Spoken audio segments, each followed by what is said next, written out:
Peter Crypt here, and thanks for tuning in. Tonight I wanted to share a little story about an old farmhouse. So sit back, relax for a few minutes with me, and hear this frightful tale. When I was younger, my uncle bought a property in the country for the purpose of raising crops.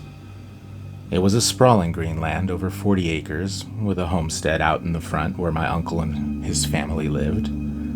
A strange part of the property included an abandoned farmhouse towards the back, which my uncle blocked off.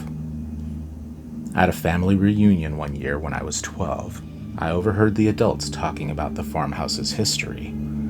Apparently, the original owner had slaughtered his family, and even the family pets. His wife was found hanging inside. Before the authorities were alerted, he buried his children and the pets out in the back, then shot himself on the patio. My uncle had some dairy cows, horses, and 2 cattle dogs, all of which refused to venture near the farmhouse.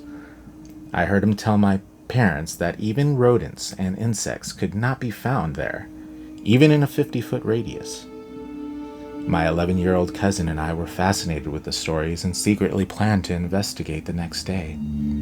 Even though we both delighted in telling and listening to haunted stories, we were a little apprehensive. Even though our parents warned us to stay away, we snuck off and pretended that we were going to visit the horses. After wandering around deliberately, taking our time, we were soon climbing over the stile and facing the farmhouse.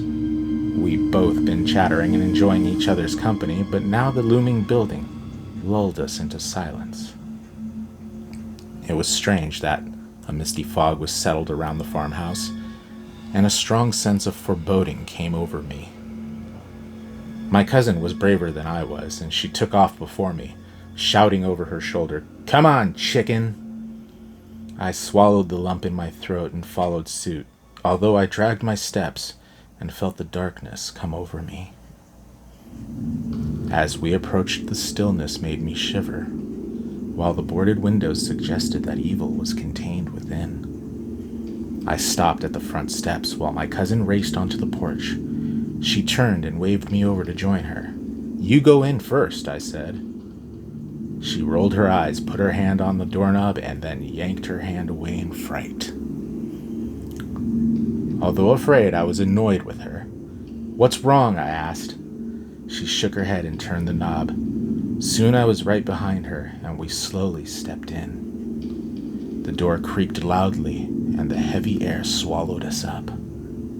The building was soon silent, and we moved towards the stairs. Neither of us spoke, due to the overwhelming fear. We jumped when a dog barked, like an echo. Then a shot rang out from what sounded like a void within a memory. We were then distracted by a creaky, creeping noise, making our flesh crawl and the hairs on our necks prickle. My cousin whispered, "What is that?" before turning to look behind us. She began to scream and her eyes widened. I turned to follow her gaze and saw a woman hanging from a dusty chandelier. We raced upstairs to escape. We could barely breathe, now crying and clinging to each other. Then more screams came from one of the bedrooms. Trembling uncontrollably, we saw a little boy and girl race out of the room, covered in blood. That did it. We bolted straight out the front door, past the hanging woman, all the way back to my uncle's house.